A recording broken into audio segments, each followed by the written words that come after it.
बच्चों नमस्ते। सभी को नमस्कार। कैसे हाल चाल हैं आप लोगों के? बताइए। सब बढ़िया हैं? कैसे हाल चाल हैं, आइए और बताइए एक बार। सब ठीक चल रही है तैयारी आपकी?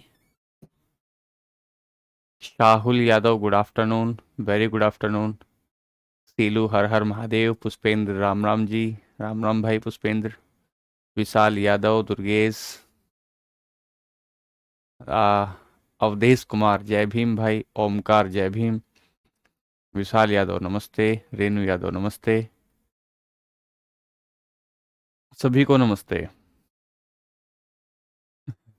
बताइए कैसे हाल चाल हैं आप लोगों के? बताइए बताइए, सब बढ़िया हैं? पढ़ाई ठीक चल रही है?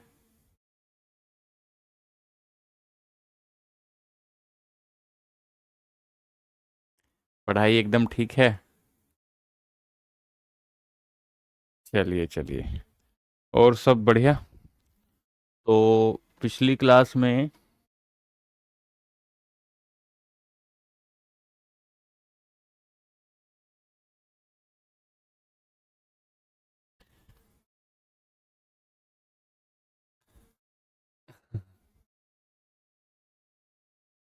मैं अच्छा हूँ राहुल भाई, मैं एकदम बढ़िया हूँ। आप सब बताइए, आप सब कैसे हैं? मैं एकदम अच्छा हूँ। चलिए, मैं एकदम बढ़िया हूँ, ज़बरदस्त हूँ। चलिए, आइए। तो पिछली क्लास में जब हम लोग कल मिले थे ना, तो कल मैंने आपको दो बातें समझाई थी। एक तो हमने बताया कि बोरबरी ने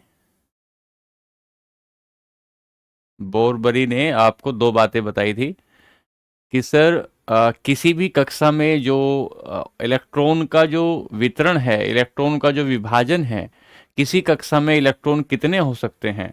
उन्होंने 2n² बताया था कि 2n² जो है, किसी भी कक्षा में इलेक्ट्रॉनों की संख्या 2n² हो सकती है। और दूसरी बात उन्होंने ये बताई थी कि सर, जो सबसे बाहर वाली कक्षा होती है किसी भी इलेक्ट्रॉन की, उसे आप धीरे धीरे ही समझोगे वो क्या कहना चाहते थे। जैसे जैसे हम क्लास में आगे बढ़ेंगे ना, वैसे वैसे हम लोग सारी बातें समझना शुरू कर लेंगे। तो उसकी चिंता आप मत करिएगा कि कोई बात अगर समझ में नहीं आती है तो ऐसा मत सोचिएगा कि ये बात यहीं पर खत्म हो गई है। दरअसल कई बार कंसेप्ट की जो बात होती है वो दूसरे वाले सब्जेक्ट या दूसरे वाले टॉपिक से, सब्जेक्ट नहीं, दूसरे वाले टॉपिक से भी जुड़ी हुई होती है। इसलिए जैसे जैसे हम लोग आगे बढ़ते जाएंगे, वैसे वैसे हम लोग ज्यादा बेहतर तरीके से समझना शुरू कर देंगे। अब देखिए, चुपचाप होकर सुनिए। अब सुनिए, अब चुपचाप होकर। ठीक है? सुनिए सुनिए। अब सुनो, चुपचाप होकर सुनो। ठीक है? क्या कह रहा था? हम लोग परमाणु मॉडल पढ़ रहे हैं। हम लोग परमाणु मॉडल पढ़ रहे हैं। परमाणु के सिद्धांत हम लोग पढ़ रहे हैं, परमाणु मॉडल, जिसे आप लोग एटॉमिक मॉडल कह रहे हैं। एटॉमिक मॉडल कह रहे हैं। और अगर मैं आपका रिवीजन करवाऊं, यदि मैं आपका रिवीजन करवाऊं, तो आप ऐसा देखेंगे, परमाणु मॉडल पढ़ते हुए आपने देखेंगे, आपने थॉमसन का परमाणु मॉडल देखा था। आपने थॉमसन का परमाणु मॉडल देखा। और थॉमसन ने आपको एक बात कही थी। थॉमसन ने आपको एक बात कही थी कि सर, जो इलेक्ट्रॉन होते हैं, इलेक्ट्रॉन इलेक्ट्रॉन धनावेश में धसे होते हैं। मैं रिवीजन करा रहा हूं, पढ़ा नहीं रहा हूं।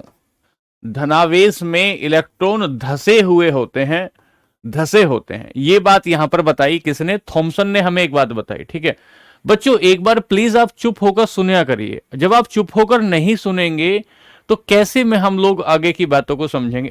मैंने आपकी बात समझ ली। आप ध्यान से सुने, पढ़ना शुरू करें, बार बार कमेंट ना करें। सुनिए ध्यान से, प्लीज सुनिए। फिर थॉमसन से आगे गए तो आपको एक व्यक्ति मिले, रदरफोर्ड। रदरफोर्ड एक व्यक्ति मिले, और रदरफोर्ड ने नाभिकीय मॉडल दिया। रदरफोर्ड ने न्यूक्लियस मॉडल दिया, नाभिकीय मॉडल दिया। और नाभिकीय मॉडल में रदरफोर्ड ने नाभिकीय मॉडल में नाभिक की खोज कर दी। नाभिक की खोज कर दी। और उसने बताया कि इलेक्ट्रॉन जो है वो नाभिक के चारों तरफ घूमते हैं। इलेक्ट्रॉन नाभिक के चारों तरफ घूमते हैं, कुछ कक्षाएं होती हैं, लेकिन कितनी कक्षाएं होती हैं यह बात नहीं बता पाए थे रदरफोर्ड। यहां से आगे बढ़े तो आगे बढ़ने पर आपको एक व्यक्ति मिले बोहर, और तो बोहर का मॉडल आपने देखा, और बोहर के मॉडल में आपने ये बात बताई कि सर कुछ कक्षाएं होती हैं जिन्हें के एल एम एन कहा जाता है, या इन्हें 1 2 3 4 से भी आप रिप्रेजेंट कर सकते हैं, 1 2 3 4 से भी इन्हें दिखा सकते हैं। ठीक है, अच्छा रेड कलर दिख नहीं रहा है, ठीक है व्हाइट लेते हैं, व्हाइट लेते हैं, व्हाइट।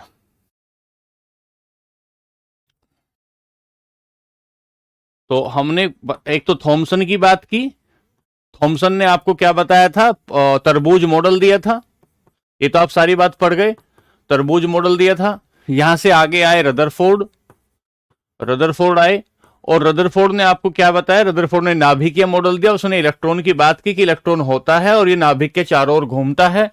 इसके बाद बोहर व्यक्ति आए, सर बोहर आए, और सर बोहर ने बताया कि कुछ कक्षाएं होती हैं जिन्हें के एल एम एन कहते हैं, या 1 2 3 4 से इसको डिनोट कर सकते हैं। ठीक है, ये भी इस बात को नहीं बता पाए कि कितनी कक्षा में, ये भी इस बात को नहीं बता पाए कि कितनी कक्षा में कितने इलेक्ट्रॉन होते हैं। जब यहां से आगे चले तो एक व्यक्ति कल की क्लास में आपने देखे बहुत बड़ी योजना आई, बहुत बड़ी योजना आई, और बहुत बड़ी योजना ने दो बातें आपको बताई आकर। पहला, किसी भी कक्षा में इलेक्ट्रॉनों की संख्या 2n² हो सकती है, किसी भी कक्षा में इलेक्ट्रॉनों की संख्या 2n² हो सकती है। और अगली बात ये बताई, अगली बात ये बताई कि सर बाहर वाली कक्षा में, सबसे बाहर की कक्षा जो होती है, सबसे बाहर की जो कक्षा होती है, उस बाहर की कक्षा में इलेक्ट्रॉन जो है 8 से अधिक नहीं हो सकते, मैक्सिमम 8 इलेक्ट्रॉन हो सकते हैं। यह बात आपने कल तक की क्लास में पढ़ी। यहां से आगे बढ़े तो एक व्यक्ति आए जिसका नाम समरफील्ड हुआ, एक व्यक्ति आए समरफील्ड, उस समरफील्ड का परमाणु मॉडल बताया, और समरफील्ड ने यह बात बताई, समरफील्ड ने यह बात बताई कि सर जो कक्षाएं होती हैं, जो सेल्स होती हैं, उन सेल के भीतर भी कुछ उपकक्षाएं होती हैं। कल की क्लास में आपने इसे समझा था कि सेल के भीतर भी कुछ उपकक्षाएं होती हैं, मतलब ये जो सेल्स होती हैं, इस सेल्स के भीतर कुछ सब शेल होती हैं, सब शेल होती हैं। पीछे आप पढ़कर आए हैं कि सेल को के एल एम और एन से दर्शाया जाता है, सब सेल को एस पी डी एफ से दर्शाया जाता है, एस पी डी एफ से दर्शाया जाता है। ठीक है, अब ध्यान से समझेंगे, अगला परमाणु मॉडल लिखेंगे, यहां तक की बात आपने समझ ली थी। अगला परमाणु मॉडल लिखेंगे जिसे हम श्रोडिंगर का परमाणु मॉडल कहते हैं। लिखें, हेडिंग दे आज की कक्षा में, श्रोडिंगर का परमाणु मॉडल लिखें, आज हम लोग इसे पढ़ेंगे, श्रोडिंगर का परमाणु मॉडल पढ़ेंगे, श्रोडिंगर का परमाणु मॉडल पढ़ेंगे।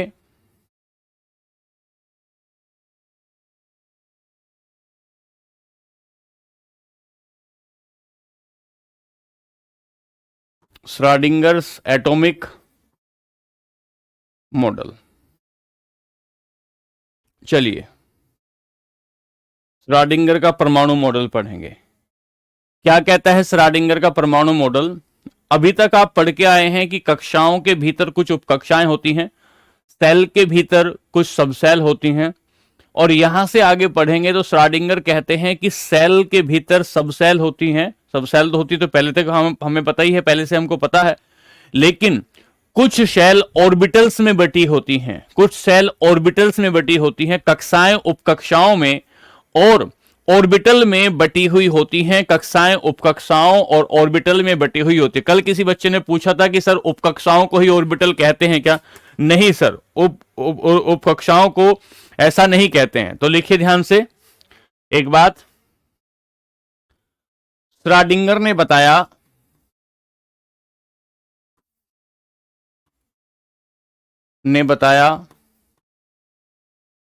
कि नाभिक के बाहर का क्षेत्र, नाभिक के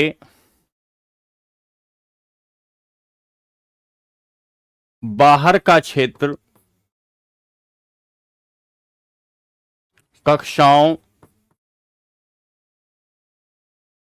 उपकक्षाओं कक्षाओं उपकक्षाओं नाभिक के बाहर का क्षेत्र कक्षाओं उपकक्षाओं कक्षाओं उपकक्षाओं और कक्षकों में बटा होता है। यह शब्द अब आपको नया मिला है, कक्षकों। कक्षकों में बटा होता है। श्रोडिंगर ने बताया, ये बात तो पहले से पता थी कि नाभिक के बाहर का क्षेत्र कक्षाओं और उपकक्षाओं में बटा होता है। श्रोडिंगर ने आकर एक अलग बात बताई, हाँ लिखना है कि उपकक्षाओं और कक्षाओं में बटा होता है, कक्षकों में बटा होता है।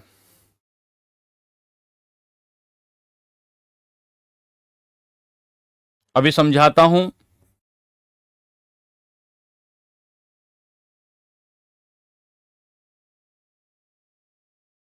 Divided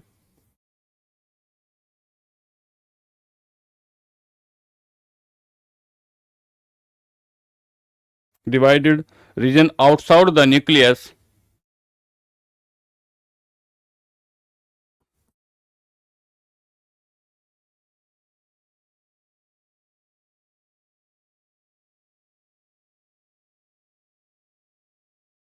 into shell, subshell and orbitals। तो अगर पूछे कि कक्षकों में किसने बांटा, कक्षकों ने किसने बांटा, तो हम बताएंगे कि सर ये बात श्रोडिंगर ने बांटी। अब इसको देखते हैं, आइए इसको समझते हैं। जब इसको समझेंगे तो आप लिखेंगे यहां कक्षाएं, जिसे आप सेल्स कह रहे हैं, फिर उसके बाद लिखेंगे उपकक्षाएं, जिसको आप सब सेल कहेंगे, कक्षाएं उपकक्षाएं, और इसके बाद कहेंगे आप ऑर्बिटल्स, कक्षक, ऑर्बिटल्स। ध्यान से समझे, जरा ध्यान से समझेंगे, चुपचाप होकर ध्यान से समझेंगे। क्या समझेंगे?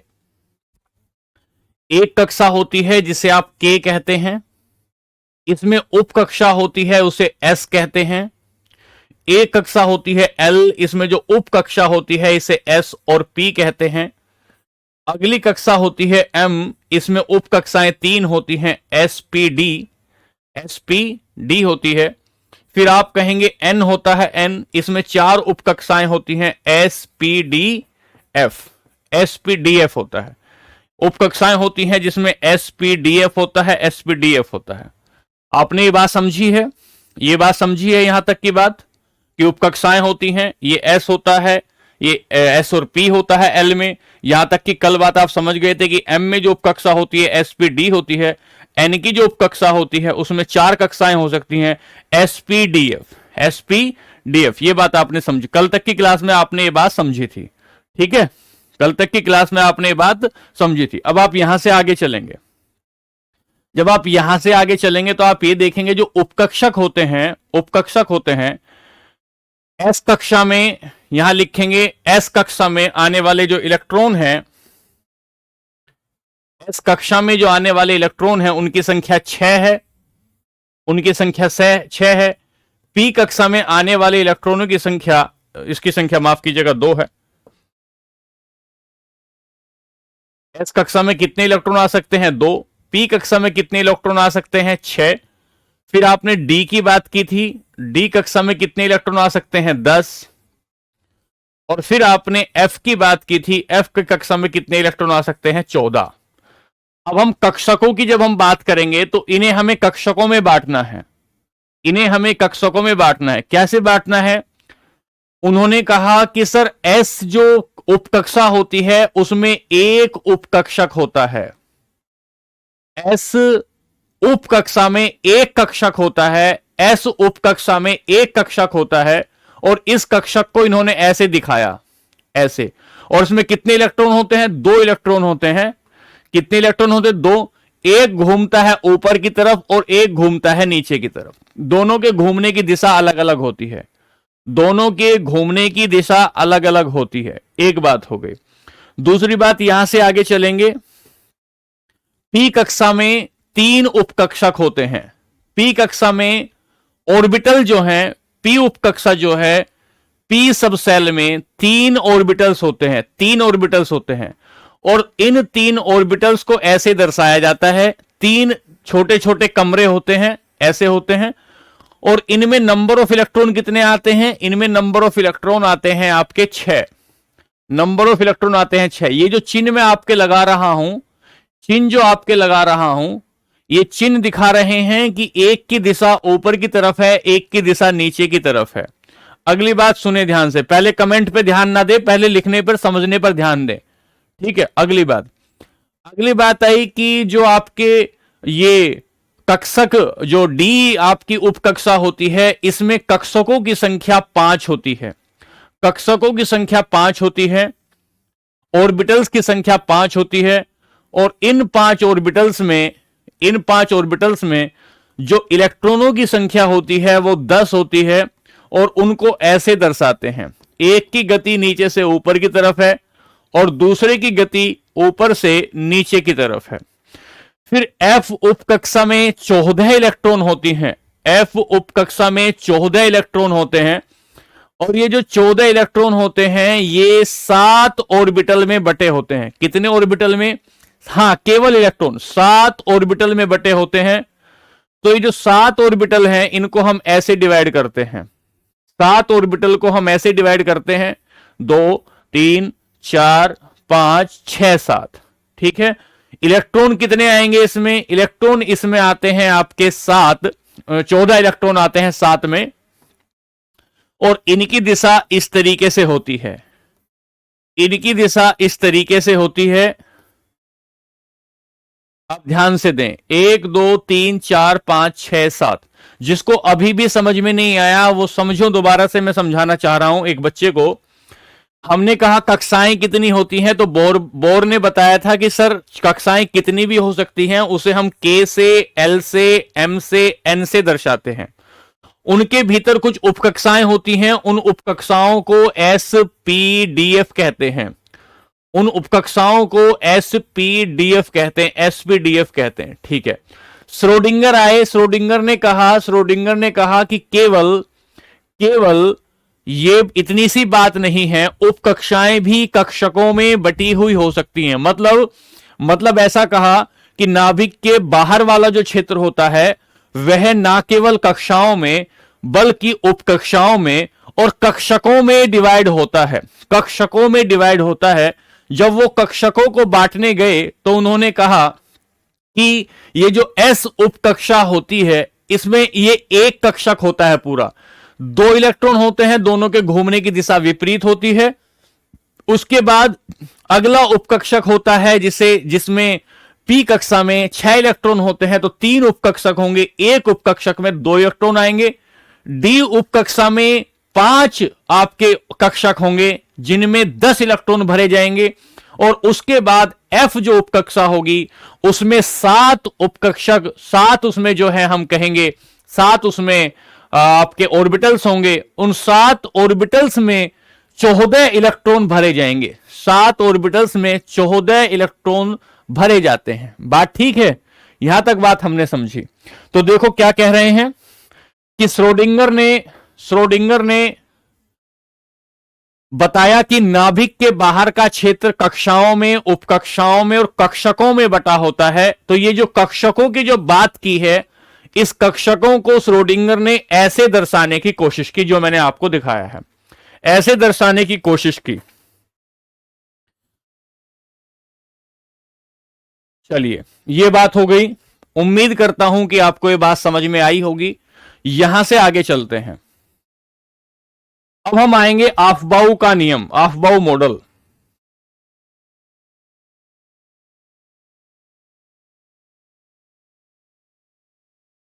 आफबाउ का नियम। आफबाउ कोई व्यक्ति नहीं है।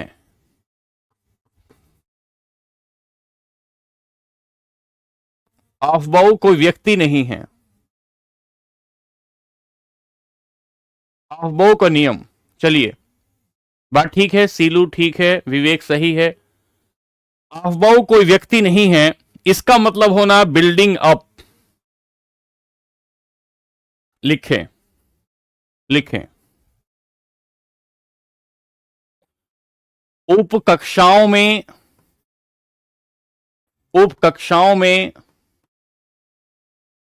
इलेक्ट्रॉनों को भरने का तरीका, उपकक्षाओं में इलेक्ट्रॉनों को भरने का तरीका ऑफबाउ नियम कहलाता है। ऑफबाउ नियम कहलाता है।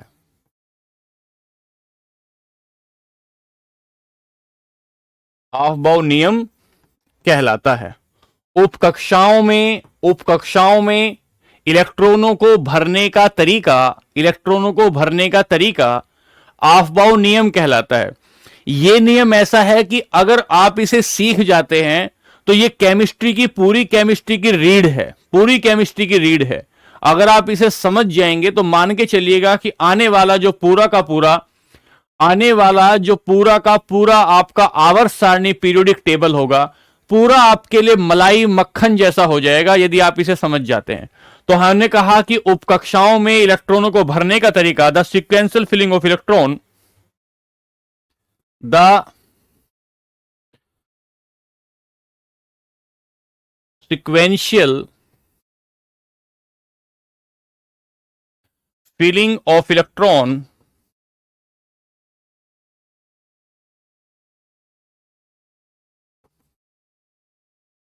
in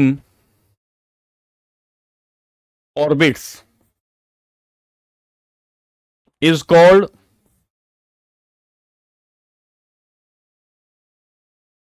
ऑफबाउ लॉ, ऑफबाउ का नियम, ऑफबाउ का नियम। ठीक है, अब देखिए कैसे हैं।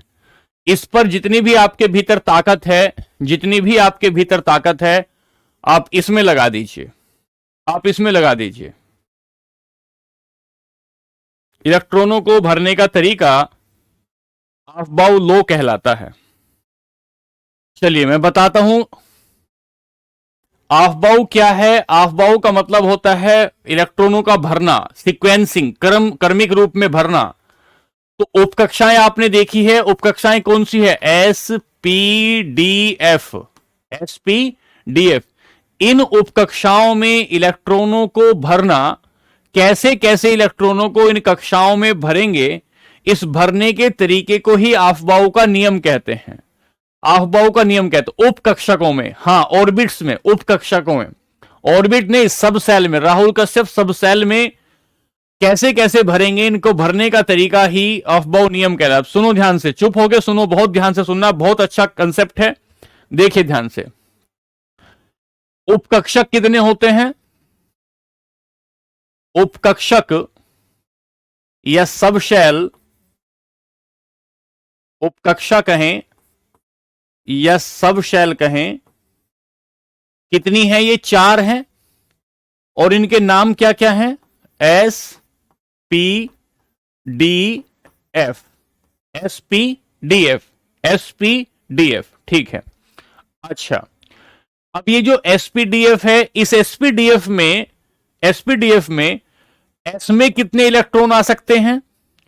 एस में इलेक्ट्रॉन आ सकते हैं 2, पी में कितने इलेक्ट्रॉन आ सकते हैं? 6, डी में कितने इलेक्ट्रॉन आ सकते हैं? 10, और एफ में कितने इलेक्ट्रॉन आ सकते हैं? 14। लेकिन ये किस किस तरीके से आएंगे, ये किस किस तरीके से आएंगे, ये समझने के लिए, ये समझने के लिए हमें ऑफबाउ का नियम समझना होगा। ध्यान से, ध्यान से समझना होगा, ऑफबाउ का नियम ध्यान से समझना होगा। जैसे मैं आपको बता रहा हूं, जैसे मैं आपको बता रहा हूं, आप वैसे वैसे सुनिए, ध्यान से वैसे सुने, देखो ध्यान से। उपकक्षाओं में इलेक्ट्रॉनों को भरने का तरीका ऑफबाउ का नियम कहलाता है, यह बात हमने पढ़ी। इधर हमने कहा कक्षाएं होती हैं, उपकक्षाएं होती हैं, फिर हमने ऑर्बिटल्स देखे। एक ऑर्बिटल होगा, दो तीन ऑर्बिटल होंगे, 5 ऑर्बिटल होंगे, 7 ऑर्बिटल होंगे।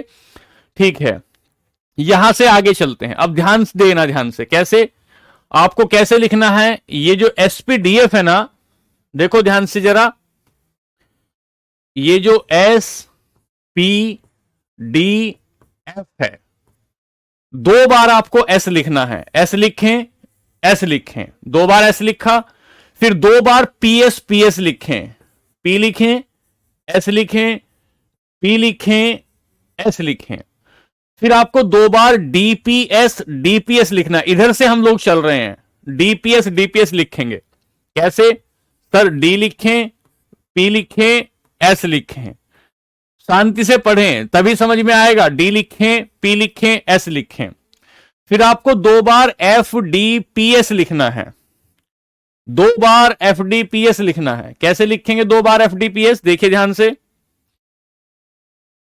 वहां पर आपने लिखा डीपीएस, डीपीएस 2 बार लिख दिया, फिर लिखेंगे F D P S, F D P S, F D P S. दोबारा बता रहा हूं, सुनो ध्यान से, दोबारा बता रहा हूं, सुनो ध्यान से। 4 उपकक्षक होते हैं जिन्हें एसपीडीएफ कहते हैं। 4 आपकी उपकक्षाएं हैं जिन्हें एसपीडीएफ कहते हैं। लिखने का तरीका सुनो ध्यान से। पहले 2 बार एस लिखो, पहले जितना बता रहा हूं उतना लिखो। 2 बार एस लिखा, एस लिखा, एस लिखा। 2 बार पीएस लिखा, पीएस, पीएस, एक बार ये पीएस, एक बार ये पीएस। 3 बार डीपीएस लिखा, डीपीएस 2 बार, डीपीएस ये लिखा, एक बार डीपीएस, फिर एक बार डीपीएस। फिर आपको 2 बार एफडीपीएस लिखना है, एफडीपीएस और एफडीपीएस, एफडीपीएस और, हाँ ये लिखना है एफडीपीएस और एफडीपीएस। ग्राफ में बताएंगे सोनू सिंह, पहले समझ लो एक बार, ठीक हो। एक बार फिर बता रहा हूं जिन बच्चों को कैसे लिखना है। यहां से शुरू करना है, 2 बार एस लिखेंगे, एक बार एस, 2 बार एस, फिर पीएस, पीएस, फिर डीपीएस, डीपीएस, फिर एफडीपीएस और एफडीपीएस। मुझे लगता है यहां तक बात समझ में आ गया होगा। ठीक है, यहां से आगे चलें। चलो यहां से आगे चलेंगे तो एस से शुरू करेंगे। किससे शुरू करेंगे? एस से शुरू करेंगे। 1s, 2s, जहां जहां एस दिखे नंबर लिखते जाओ। 4s, 5s, 6s, 7s, 8s, जहां जहां नंबर लिखे लिखते चले जाओ। जहां जहां नंबर मिले लिखते चले जाइए। 1s, 2s, 3s, 4s, 5s, 6s, 7s, 8s। अब 2 से शुरू करेंगे। कितने से शुरू करेंगे? 2 से शुरू करेंगे, 2 से। जब 2 से शुरू करोगे तो लिखें 2p, 3p, 4p, 5p, 6p। Basic है बिल्कुल, इसको समझ गए तो समझना पार हो जाओगे केमिस्ट्री में।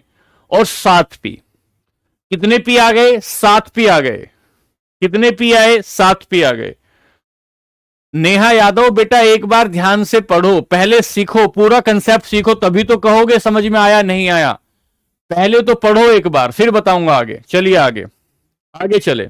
जब आगे चले तो फिर आए। अब हम लोग आ गए एसपीडी पर, तो 3 से शुरू करेंगे डी के सामने। 3D, 3D, 4D, 5D, 6D, 6D लिख दिया, 6D लिख दिया। देखिए इधर 6D लिख दिया,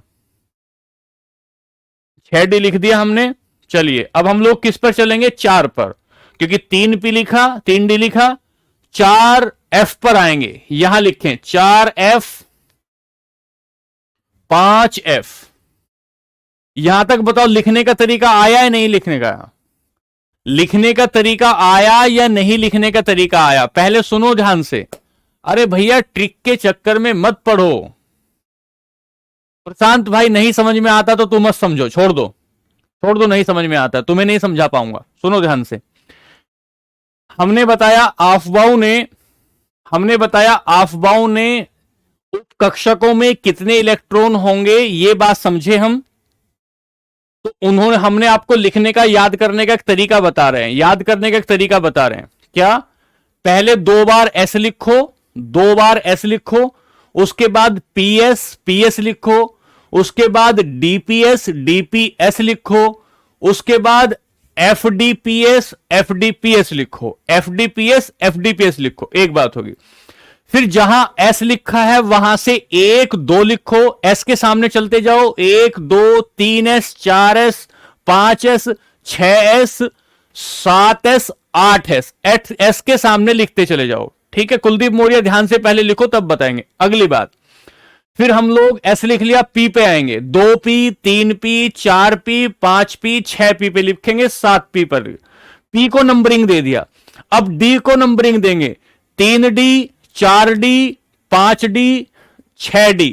अब हम एफ को नंबरिंग देंगे, किसने से? 5 से, यहां 4 से, 4f और 5f। ठीक है, एक बात समझ में आया, एक बात समझ में आई। अब सुनिए ध्यान से, यह बात समझ में आई। अब देखो ध्यान से क्या कहते हैं। चलिए अब आते हैं इसको समझने पर, अब समझने पर आते हैं। सर हमने कहा हाइड्रोजन, हमने कहा हाइड्रोजन। अब देखते हैं कि हाइड्रोजन के इलेक्ट्रॉन को हम लोग कैसे सजाते हैं, हाइड्रोजन के इलेक्ट्रॉन को कैसे सजाएंगे। ठीक है सर, हाइड्रोजन आए, हाइड्रोजन का परमाणु क्रमांक एटॉमिक नंबर कितना होता है? परमाणु क्रमांक जो है, एटॉमिक नंबर जो होता है हाइड्रोजन का, वो होता है 1, वो होता है 1। इसका मतलब यह हुआ, इसका मतलब यह हुआ कि इलेक्ट्रॉन की संख्या, इलेक्ट्रॉन की संख्या, इलेक्ट्रॉन की संख्या 1 हो जाएगी, 1 होगी। किसमें? हाइड्रोजन में। हाइड्रोजन में इलेक्ट्रॉन की संख्या कितनी होगी? 1 होगी। ठीक है, सजाइए, देखे सजाते हैं। सबसे पहली कक्षा कौन सी होगी? सबसे पहली कक्षा का नाम होगा 1s। सबसे पहली उपकक्षा का नाम क्या होगा? 1s। भरते हैं, भरते हैं। तो मान लेते हैं ये हाइड्रोजन है, इस हाइड्रोजन की हमने एक कक्षा बनाई, इस कक्षा का नाम क्या हुआ? 1s। हाइड्रोजन के पास कितने इलेक्ट्रॉन हैं?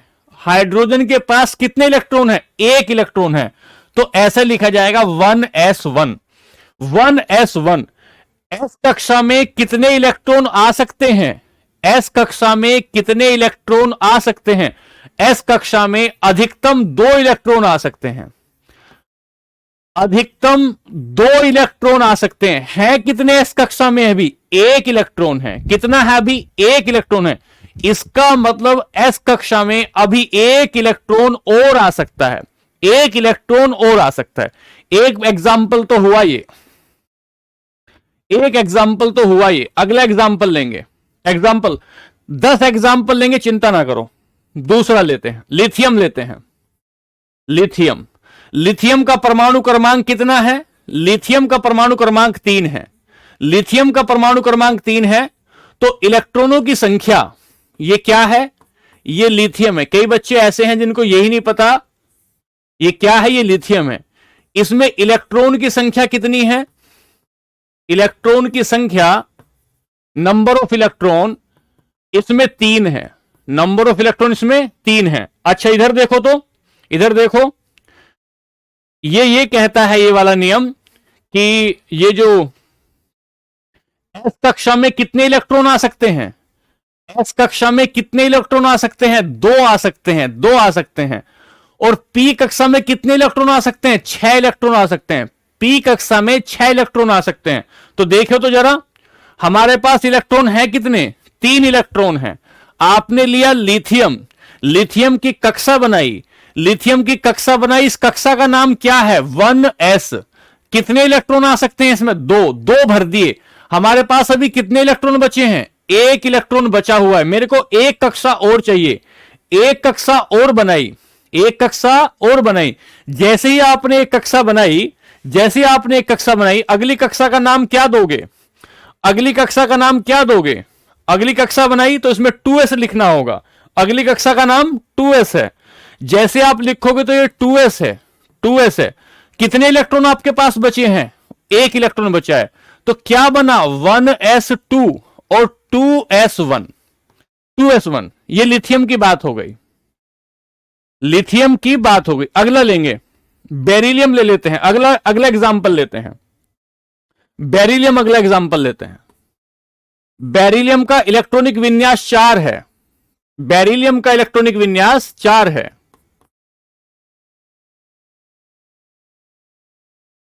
मान लेते हैं बेरिलियम लिया आपने, बेरिलियम लिया तो बेरिलियम को भरने के लिए आपने पहली कक्षा भरी, पहली कक्षा का नाम 1s है। कितने इलेक्ट्रॉन भरोगे? 1s2 भरोगे, 1s2 भरोगे पहली कक्षा में।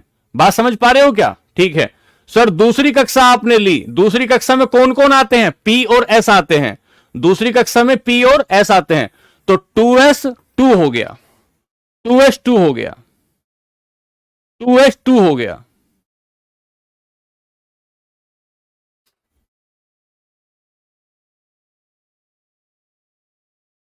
बहुत बढ़िया। जिन बच्चों को समझ में नहीं आ रहा है,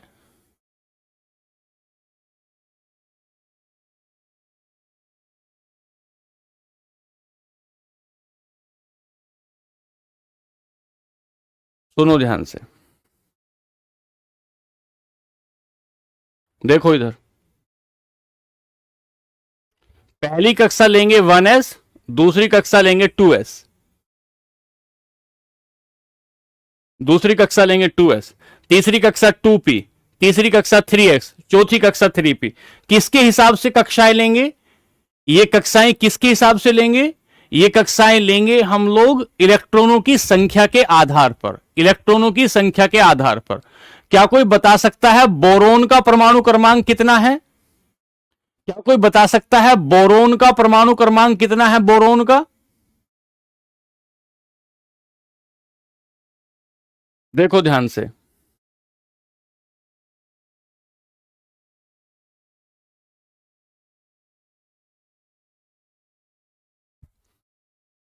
ये राजीव भाई ने बताया कि 5 है, बोरोन का परमाणु क्रमांक 5 है, 5 है। तो इसमें इलेक्ट्रॉनों की संख्या कितनी है?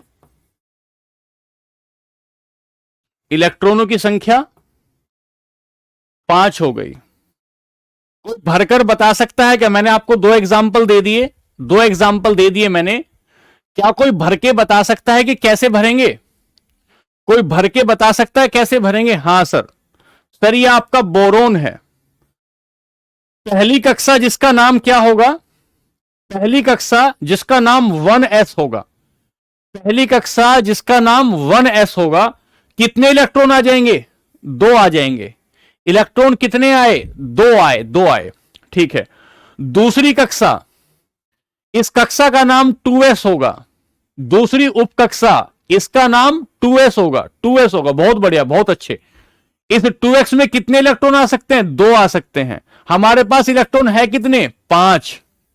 अब हमें तीसरी कक्षा बनानी पड़ेगी। इस कक्षा का नाम क्या होगा? 2p। कक्षा का नाम क्या होगा? 2p। इलेक्ट्रॉन कितना बचा हमारा? 1। तो सूत्र क्या बना? 1s2 2s2 2p1, 2p1। देखो ध्यान से, इसको ध्यान रखना, एक बार इसको ध्यान देना। देखो इधर, देखो इधर। पहली कक्षा 1s, कितने इलेक्ट्रॉन आए? 2। दूसरी कक्षा 2s, 3। तीसरी कक्षा 2p, तीसरी। बहुत बढ़िया, बहुत अच्छे, बहुत बढ़िया। अब समझ में आ रहा है बच्चों को, बहुत अच्छे। चलिए अगला एक और लेंगे एग्जाम्पल। आज की क्लास इसी पर लगा रहे हैं। बोरोन से अगला क्या आएगा? कार्बन। बोरोन से अगला लेते हैं कार्बन। बोरोन से अगला बच्चों कार्बन लेंगे। कार्बन, कार्बन का परमाणु क्रमांक कितना? 6। कार्बन का परमाणु क्रमांक कितना? 6 है, 6 है। भर के चलते हैं 6 को। ठीक है, 6 भरते हैं। हमने भरा कार्बन। कार्बन में पहली कक्षा का नाम क्या हुआ? 1s। पहली कक्षा का नाम 1s, दूसरी कक्षा का नाम 2s, 2s। पहली कक्षा में कितने भर दूं? 2 भर दिया आपने। दूसरी कक्षा में कितने भरोगे? 2 भर दिए। तीसरी कक्षा का नाम क्या होगा? बताओ, तीसरी कक्षा का नाम क्या होगा? तीसरी कक्षा का नाम होगा सर 1p, 1p। कितने इलेक्ट्रॉन भरे हुए हैं आपके पास? 2 इलेक्ट्रॉन बचे हुए हैं। तो ये दोनों के इलेक्ट्रॉन कहां भर दूं? यहां भर दूं। सूत्र क्या बनेगा? 1s2 2s2 1p2, 1p2, बहुत बढ़िया। 2p2, माफ कीजिए 2p2, 2p2, 2p2, 2p2, 2p2। देखो यहां पर, इधर देखो, पहली कक्षा क्या है, देखो 1s 2s और बड़ा लेते हैं, कार्बन से आगे लेते हैं, इस बार नाइट्रोजन लेते हैं, इस बार हम लोग नाइट्रोजन लेते हैं। चलिए, नाइट्रोजन का परमाणु क्रमांक कितना है, नाइट्रोजन का परमाणु क्रमांक 7 है। कोई बच्चा भर के दिखाएगा, कोई बच्चा, हां बिल्कुल बिल्कुल, सपना 2 आ गया, कोई बच्चा भर के दिखाएगा। नाइट्रोजन का परमाणु क्रमांक कितना है, अरे सब बताएंगे अमृता, तुम चुपचाप होके सुनो तो सही बेटा, सब बताएंगे बहुत अच्छे से। 7 पे 7 को भरते हैं, 7 को भरेंगे, ठीक है सर, नाइट्रोजन का 7 भरना है। पहली कक्षा का नाम क्या है सर, 1s। दूसरी कक्षा का नाम क्या है सर, 2s। तीसरी कक्षा का नाम क्या है सर, 2p। चलो भरते हैं इलेक्ट्रॉन, कितने इलेक्ट्रॉन भरने हैं हमें इसमें, हमें इसमें भरने हैं सर 7 इलेक्ट्रॉन। एस कक्षा में कितने आ सकते हैं, 2 आ सकते हैं। पी कक्षा में कितने आ सकते हैं, 2 आ सकते हैं। इसमें तो 6 आ सकते हैं, लेकिन हमारे पास है कितने, केवल 3 है। सूत्र क्या बनाऊं, 1s2, 2s2, 2s2, 2p3, 2p3। बहुत बढ़िया, बहुत अच्छे। इस बार तो 90% बच्चों को समझ में आ गया। एक और लेंगे, एक और लेंगे, इस बार 90% से ज्यादा बच्चों को समझ में आ गया।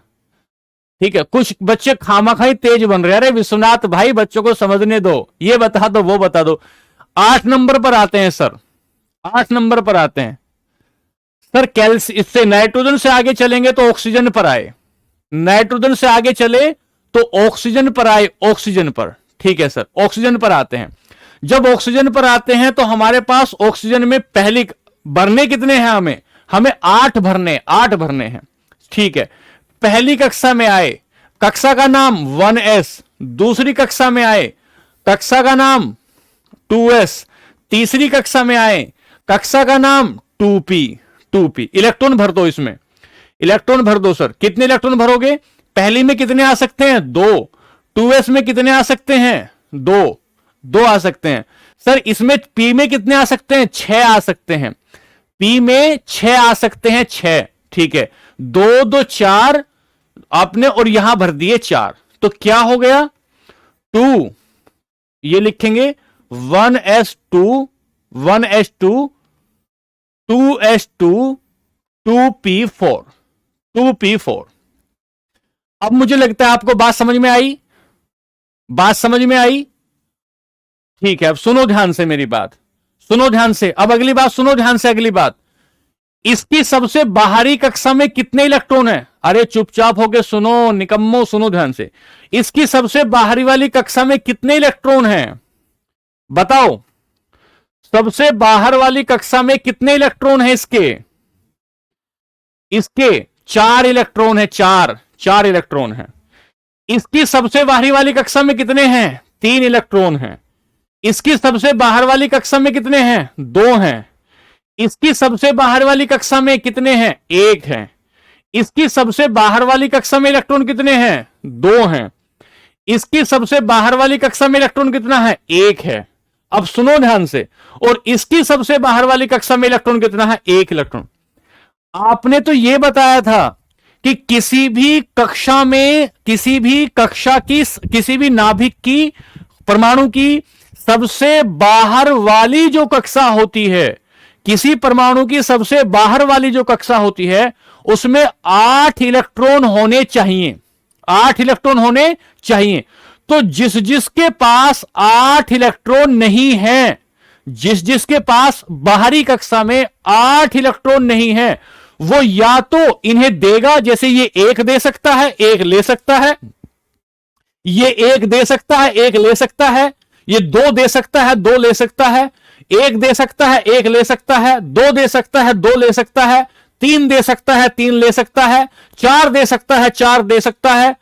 जितने सबसे बाहर वाली कक्षा में, सबसे बाहर वाली कक्षा में जितने इलेक्ट्रॉन होते हैं, उन्हें संयोजक इलेक्ट्रॉन कहते हैं। उन्हें संयोजक इलेक्ट्रॉन कहते हैं। किसी भी परमाणु की सबसे बाहर वाली कक्षा में जितने इलेक्ट्रॉन होते हैं उन्हें संयोजक इलेक्ट्रॉन कहते हैं। चलिए लिखें, लिखें। अब हेडिंग दें, हेडिंग दें।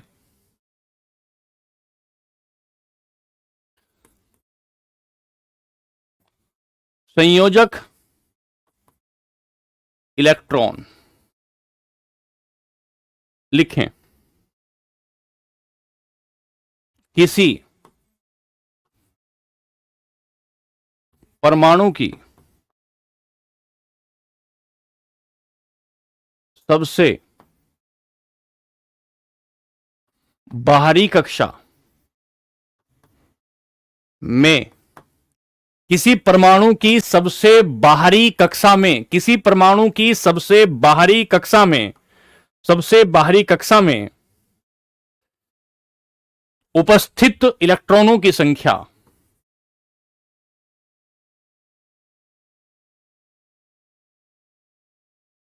उपस्थित इलेक्ट्रॉनों की संख्या संयोजक इलेक्ट्रॉन कहलाती है या संयोजी इलेक्ट्रॉन कहलाती है। संयोजी इलेक्ट्रॉन कहलाती है।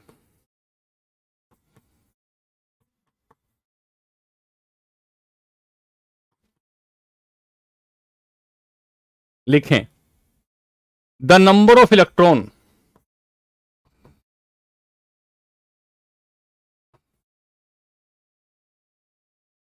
presents in outermost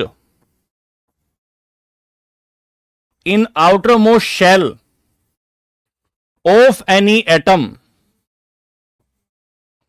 is called valence electron, is called valence electron, is called valence electron। किसी परमाणु की सबसे बाहरी कक्षा में इलेक्ट्रॉनों की संख्या संयोजी इलेक्ट्रॉन या संयोजक इलेक्ट्रॉन कहलाती है। संयोजक इलेक्ट्रॉन कहलाती है। अगली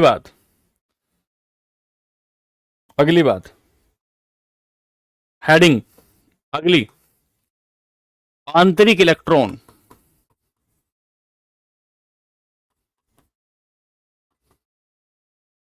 कोर इलेक्ट्रॉन,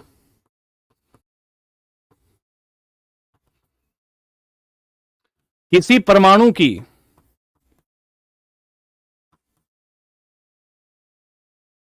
भीतरी कक्षाओं में, किसी परमाणु की भीतरी कक्षाओं में उपस्थित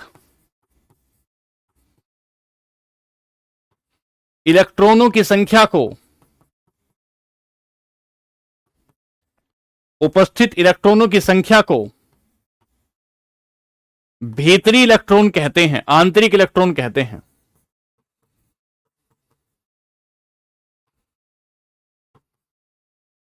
आंतरिक इलेक्ट्रॉन कहते हैं। The number of electrons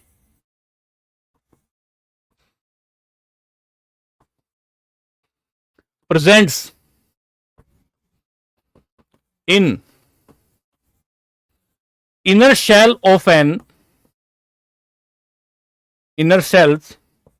atom is called inner electron। बहुत ध्यान से सुने, ये रीड है। दीपक भाई कह रहे हैं आपको पढ़ाना भी आता है या हमारी जिंदगी खराब करने आए हो? अच्छा ठीक है दीपक भाई, थैंक यू, आपके कमेंट के लिए थैंक यू। आंतरिक इलेक्ट्रॉन, ठीक है। अब एक शब्द और लिखो जिसका नाम है संयोजकता। संयोजकता, संयोजकता। और यहां से आपकी केमिस्ट्री को पढ़ाना शुरू करूंगा मैं। अभी केमिस्ट्री पढ़ानी शुरू नहीं की है, यहां से केमिस्ट्री को पढ़ाना शुरू करूंगा। लिखेंगे संयोजकता, लिखें संयोजकता। किसी परमाणु की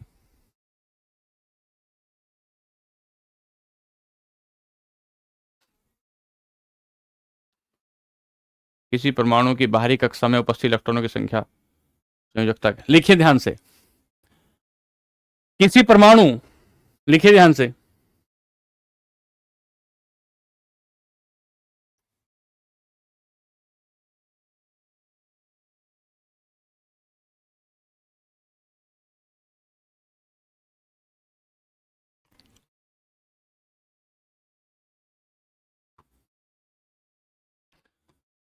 किसी परमाणु की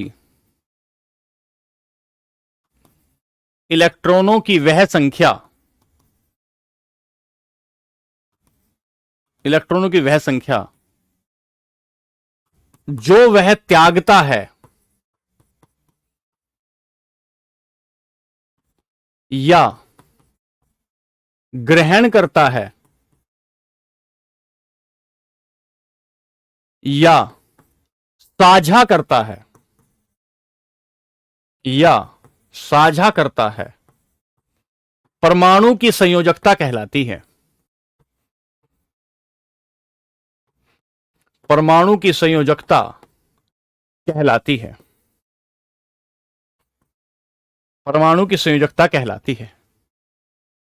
परमाणु की संयोजकता कहलाती है। परमाणु की संयोजकता कहलाती है। The number of electron of an atom, the number of electron of an atom accepts, ग्रहण करता है, डोनेट्स, त्यागता है, एंड शेयर, साझा करता है, एंड शेयर, साझा करता है, साझा करता है, with another atom, with another atom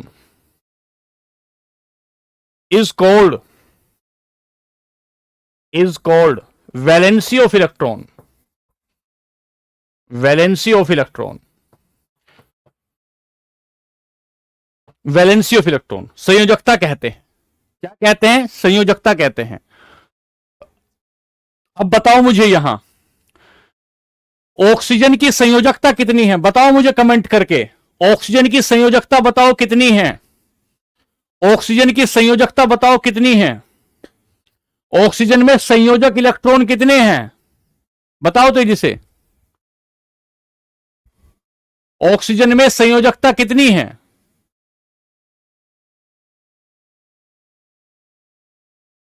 4 है, 4 है, 4 है। बहुत बढ़िया सर। नाइट्रोजन की संयोजकता कितनी है? 3 है। नाइट्रोजन की संयोजकता 3 है। सर कार्बन की माफ कीजिएगा, इधर उसकी 4 हुई, इसकी 3 हुई। बताऊंगा कल की क्लास में। इसकी संयोजकता 4 है, इसकी संयोजकता 4 है। अब संयोजकता के बारे में कल की क्लास में हम समझेंगे, लेकिन इतना समझ लीजिए, यहां तक समझ लीजिए, मैंने आपको संयोजक इलेक्ट्रॉन कराए, आंतरिक इलेक्ट्रॉन कराए और संयोजकता कराई, संयोजकता कराई। अब इसी बेस पर, इसी क्लास के बेस पर पूरी पीरियोडिक टेबल आप समझेंगे, पूरी की पूरी पीरियोडिक टेबल आप समझेंगे। हाँ रोहित भाई, ठीक है। चूल्हे की जो आग है, चूल्हे की आग में गैस भी होता है, चूल्हे की आग में हवा भी होती है, चूल्हे की आग में जो है धुआं भी होता है। तो धुआं एक प्रकार का क्या है? पदार्थ ही होता है। गैस एक प्रकार की पदार्थ ही होता है। चूल्हे की आग सूरज की आग नहीं होती। ऊपर कोई बच्चा पूछ रहा था। ठीक है बच्चे, चलिए यहां तक की क्लास को रिवाइज करिएगा और कल की क्लास में हम लोग पीवाईक्यू करेंगे और तब हम लोग आगे जाकर पूरी पीरियोडिक टेबल को पढ़ना शुरू करेंगे कि कैसे कैसे हम लोग पीरियोडिक टेबल पढ़ते हैं आगे चलकर। ठीक है, चलिए फिर आज के लिए नमस्ते, खुश रहिए, आनंदित रहिए और पढ़ाई करते रहिए अच्छे से। चलिए नमस्ते, धन्यवाद, धन्यवाद।